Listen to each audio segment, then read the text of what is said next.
Welcome all, and in this video we're going to talk about tyre selection, and in particular road tyre selection for my upcoming LEJOG, which for those of you that are not in the UK and have no idea what LEJOG is, it's the end-to-end ride of Land's End in Cornwall all the way up to John O'Groats at the tip of Scotland. So let's check out the choices. Okay, so my requirements then are for a summer-ish tyre. We're going to be doing it in the summer. I want it to be pretty fast, pretty comfortable.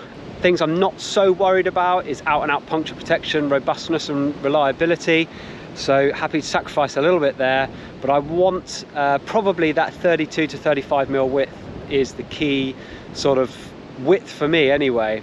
So quick history, last year I ran Schwalbe G1 speeds in 35 mil for quite a long time. They come in true to weight. They measure up at about 37.5 mil, so they come up slightly big.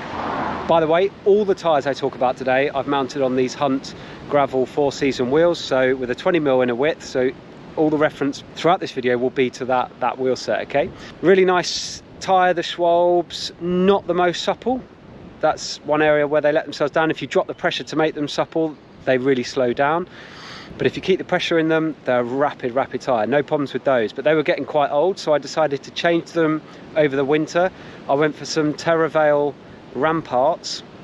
Strange tyre really. I got them in the 38 mil and they measure 38 mil truthfully. I'll put the weights up here somewhere. They do a tan wall and it's lighter than the black sidewall tyre. They're both called light and supple, but if you do go down the Teravail route, just make sure that you check out the tan wall versus black wall tyres, because they're the only company I know where it actually makes a weight difference, but that's by the by. I got the black sided ones and I wasn't the biggest fan, if I'm honest. They're a very robust tyre.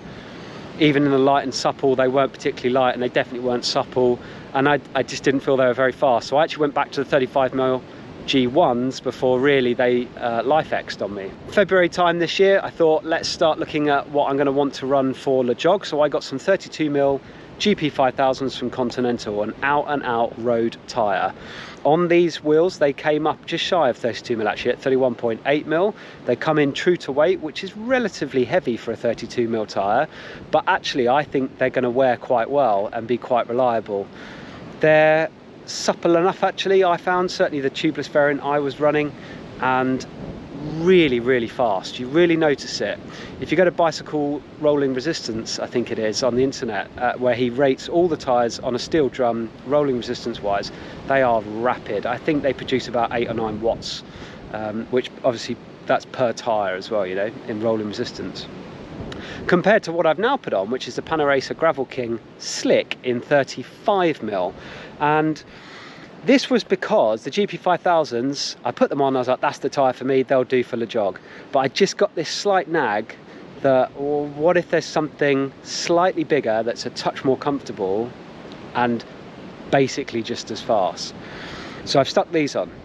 A complete pain to put on the rim. People say GP5000s are difficult. GP5000s were a breeze. These tyres, because they are that really thin, supple material, they've just got no structure. Getting them onto the rim is absolutely fine, but inflating them, wow.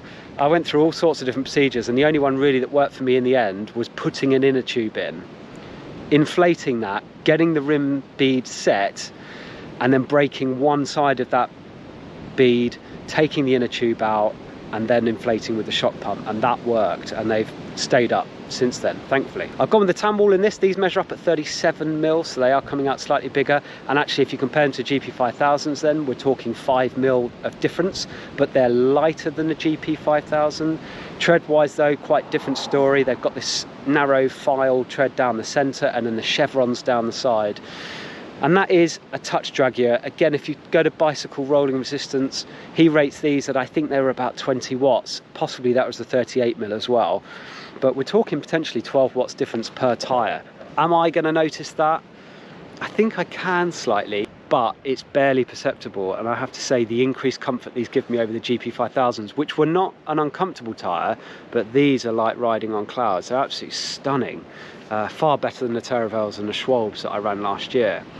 I think ideally I'd love to go with a set of Renhurst tyres, but for the price, are just astronomical. At £30 a tyre for these, compared to upwards of, you know, towards £90 per tyre on a Renhurst, there's no competition for me anyway, especially on a tyre that doesn't look the most durable and probably isn't going to last me a huge amount of time. Pressures then on the GP5000s, I was finding about 65 in the rear and 62 up front was probably the sweet spot for speed and comfort.